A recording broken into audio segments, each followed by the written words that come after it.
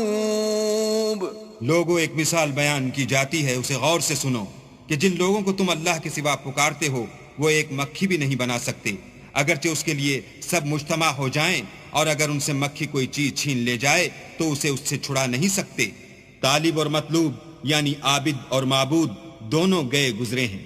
ما قدر اللہ حق قدرہ ان اللہ لقوی عزیز. ان لوگوں نے اللہ کی قدر جیسی کرنی چاہیے تھی نہیں کی. کچھ شک نہیں کہ اللہ زبردست اور غالب ہے. فرمایا یا ایھا الناس ضرب مثل فاستمعوا له. اے کائنات والو، اللہ رب العالمین تمہارے سامنے ایک مثال بیان کرتا ہے. فاستمعوا له، اسے کان لگا کر سنو. ان الذین تدعون من دون اللہ، جن کو تم اللہ رب العالمین کے سوا پکارتے ہو وہ تو اتنے کمزور ہیں، اتنے ناتواں ہیں، اتنے بے بس ہیں. لن یخلقوا ذبابا، وہ اگر ایک مکھی بھی بنانے پہ آئیں تو مکھی نہیں بنا سکتے. یہ کسی ایک پیر فقیر کی بات نہیں، اجمیر والے کی بات نہیں، پاک پٹن والے کی بات نہیں، داتا لاہور والے کی بات نہیں، اچ شریف والے کی بات نہیں، ملتان کے 1.25 لاکھ پیروں کی بات نہیں. فرمایا والا وجتمعوا،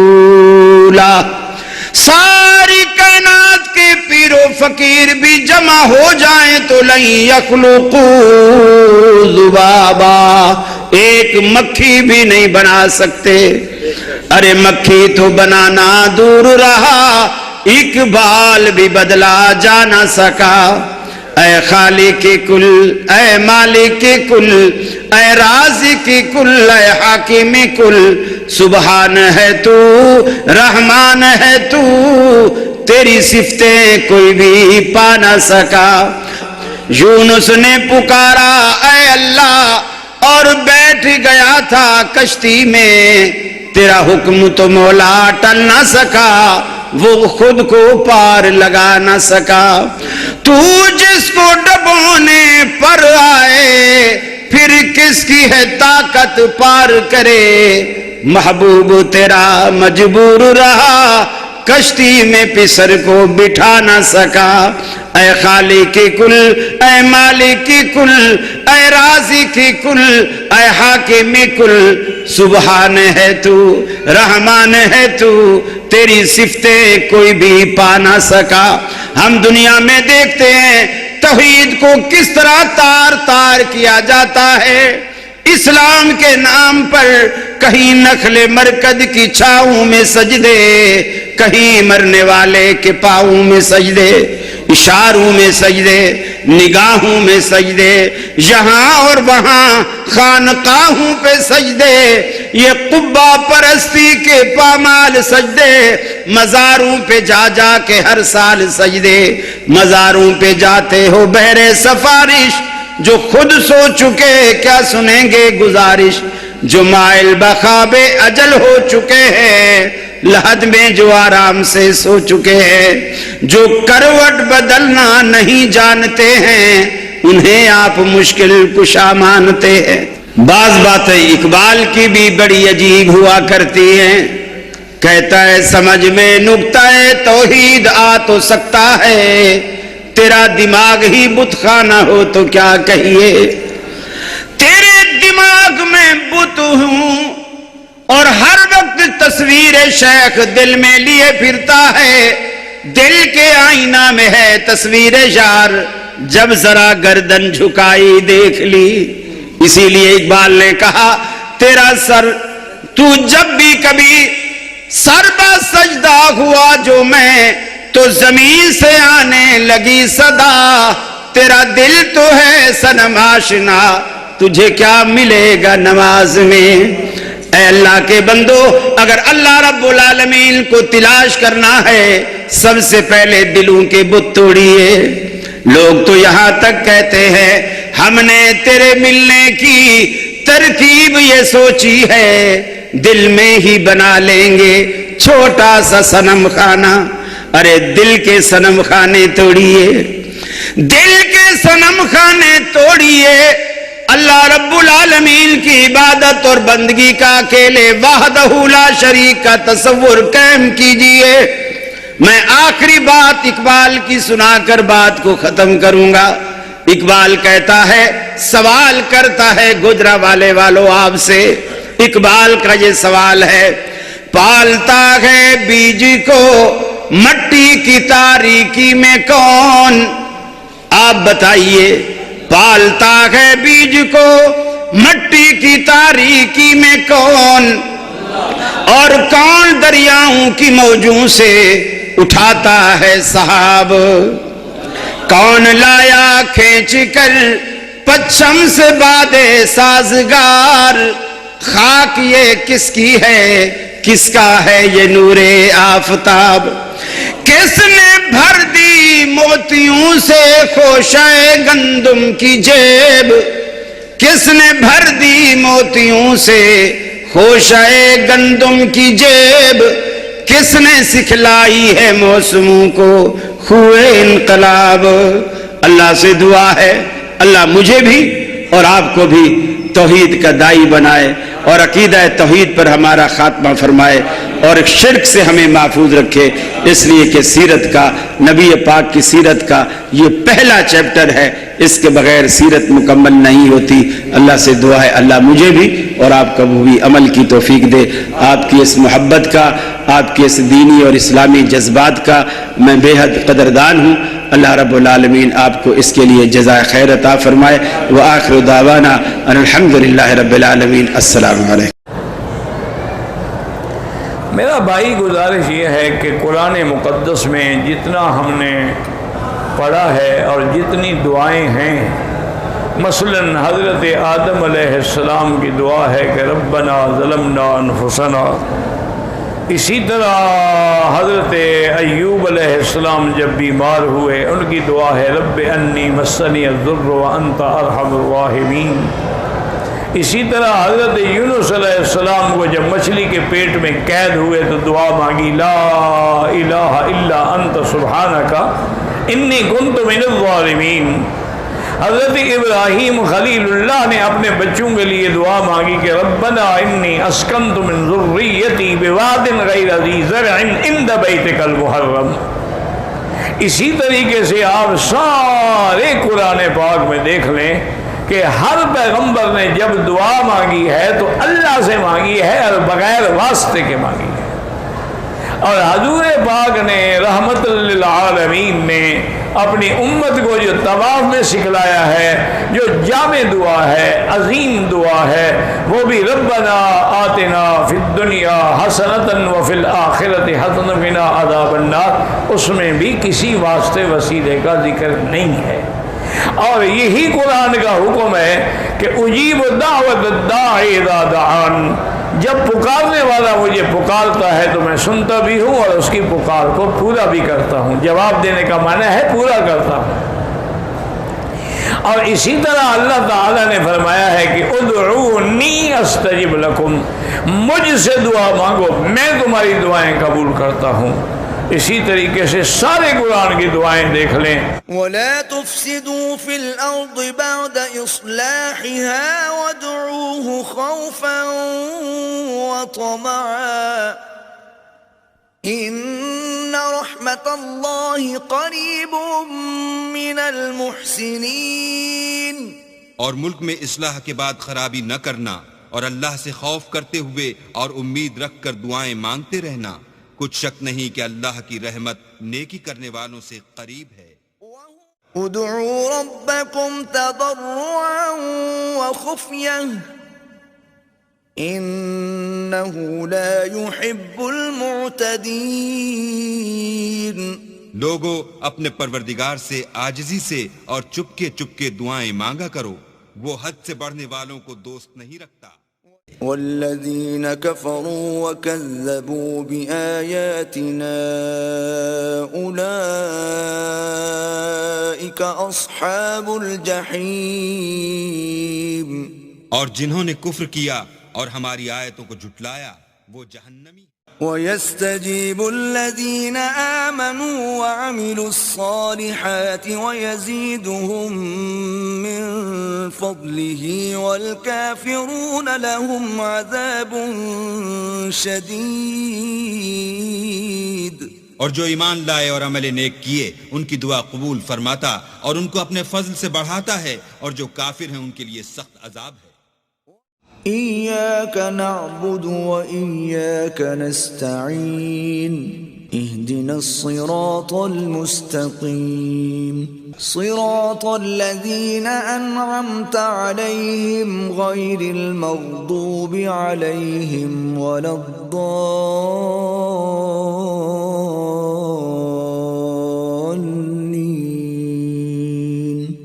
اے پروردگار، ہم تیری ہی عبادت کرتے ہیں اور تجھی سے مدد مانگتے ہیں. ہم کو سیدھے رستے چلا، ان لوگوں کے رستے جن پر تو اپنا فضل و کرم کرتا رہا، نہ ان کے جن پر غصے ہوتا رہا اور نہ گمراہوں کے.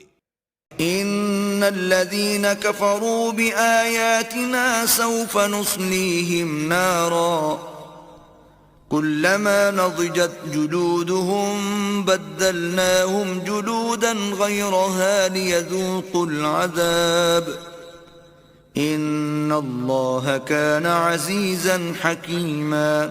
جن لوگوں نے ہماری آیتوں سے کفر کیا ان کو ہم عنقریب آگ میں داخل کریں گے. جب ان کی کھالیں گل اور جل جائیں گی تو ہم اور کھالیں بدل دیں گے تاکہ ہمیشہ عذاب کا مزہ چکھتے رہیں. بے شک اللہ غالب حکمت والا ہے. انما تنذر من اتبع الذکر وخشی الرحمن بالغیب فبشره بمغفرة واجر کریم. تم تو صرف اس شخص کو نصیحت کر سکتے ہو جو نصیحت کی پیروی کرے اور اللہ سے غائبانہ ڈرے، سو اس کو مغفرت اور بڑے ثواب کی بشارت سنا دو۔ وقال ربكم ادعوني استجب لكم ان الذين يستكبرون عن عبادتي سيدخلون جهنم داخرين۔ اور تمہارے پروردگار نے کہا ہے کہ تم مجھ سے دعا کرو، میں تمہاری دعا قبول کروں گا۔ جو لوگ میری عبادت سے ازراہ تکبر کرنے آتے ہیں ان قریب جہنم میں ذلیل ہو کر داخل ہوں گے۔ اللہ الذی جعل لکم اللیل لتسکنوا فیہ والنہار مبصرا ان اللہ لذو فضل علی الناس ولكن اکثر الناس لا یشکرون۔ اللہ ہی تو ہے جس نے تمہارے لیے رات بنائی کہ اس میں آرام کرو اور دن کو روشن بنایا کہ اس میں کام کرو۔ بے شک اللہ لوگوں پر فضل کرنے والا ہے لیکن اکثر لوگ شکر نہیں کرتے۔ ذالکم اللہ ربکم خالق کل شیء لا الہ الا ہو فأنا تؤفکون۔ یہی اللہ تمہارا پروردگار ہے جو ہر چیز کا پیدا کرنے والا ہے، اس کے سوا کوئی معبود نہیں، پھر تم کہاں بھٹک رہے ہو؟ وَلَقَدْ خَلَقْنَا الْإِنسَانَ وَنَعْلَمُ مَا تُوَسْوِسُ بِهِ نَفْسُهُ وَنَحْنُ أَقْرَبُ إِلَيْهِ مِنْ حَبْلِ الْوَرِيدِ۔ اور ہم ہی نے انسان کو پیدا کیا ہے اور جو خیالات اس کے دل میں گزرتے ہیں ہم ان کو جانتے ہیں، اور ہم اس کی رگ جان سے بھی اس سے زیادہ قریب ہیں۔ وَإِذَا سَأَلَكَ عِبَادِي عَنِّي فَإِنِّي قَرِيبٌ أُجِيبُ دَعْوَةَ الدَّاعِ إِذَا دَعَانِ فَلْيَسْتَجِيبُوا لِي وَلْيُؤْمِنُوا بِي لَعَلَّهُمْ يَرْشُدُونَ۔ اور اے پیغمبر، جب تم سے میرے بندے میرے بارے میں دریافت کریں تو کہہ دو کہ میں تو تمہارے پاس ہوں۔ جب کوئی پکارنے والا مجھے پکارتا ہے تو میں اس کی دعا قبول کرتا ہوں۔ تو ان کو چاہیے کہ میرے حکموں کو مانیں اور مجھ پر ایمان لائیں تاکہ نیک رستہ پائیں۔ سأصرف عن آياتي الذين يتكبرون في الأرض بغير الحق وإن يروا كل آية لا يؤمنوا بها وَإِن يَرَوْا سَبِيلَ الرُّشْدِ لَا يَتَّخِذُوهُ سَبِيلًا وَإِن يَرَوْا سَبِيلَ الْغَيِّ يَتَّخِذُوهُ سَبِيلًا ذَلِكَ بِأَنَّهُمْ كَذَّبُوا بِآيَاتِنَا وَكَانُوا عَنْهَا غَافِلِينَ۔ جو لوگ زمین میں ناحق غرور کرتے ہیں ان کو اپنی آیتوں سے پھیر دوں گا، اگر یہ سب نشانیاں بھی دیکھ لیں تب بھی ان پر ایمان نہ لائیں، اور اگر راستے کا رستہ دیکھیں تو اسے اپنا رستہ نہ بنائیں، اور اگر گمراہی کی راہ دیکھیں تو اسے رستہ بنا لیں۔ یہ اس لیے کہ انہوں نے ہماری آیات کو جھٹلایا اور ان سے غفلت کرتے رہے۔ حضرت ابراہیم نے دعا مانگی ربنا وابعث فیہم رسولا منہم، اسی طرح دعا مانگی ربنا وجعلنا مسلمین لک ومن ذریتنا امۃ مسلمۃ لک، اسی طرح ربنا لا تزغ قلوبنا بعد اذ ہدیتنا۔ یعنی سارا قرآن دیکھ لیں، کسی ایک دعا میں بھی آپ کو لفظ وسیلہ یا واسطہ نہیں ملے گا۔ تو اس لیے علماء کہتے ہیں کہ اللہ سے براہ راست مانگو، درمیان میں وسیلہ یا واسطہ دینے کی ضرورت نہیں ہے۔ اچھا، جب بعض لوگوں کو دھوکہ لگتا ہے کہ جی اذان کے بعد تو خود حضور نے حکم فرمایا ہے کہ جب اذان ہو جائے تو تم بھی کہو اشہد اللہ الہ الا اللہ واشہد ان محمد رسول اللہ، اللہم صلی علی سیدنا محمد وعلی آل سیدنا محمد کما صلیت علی ابراہیم وعلی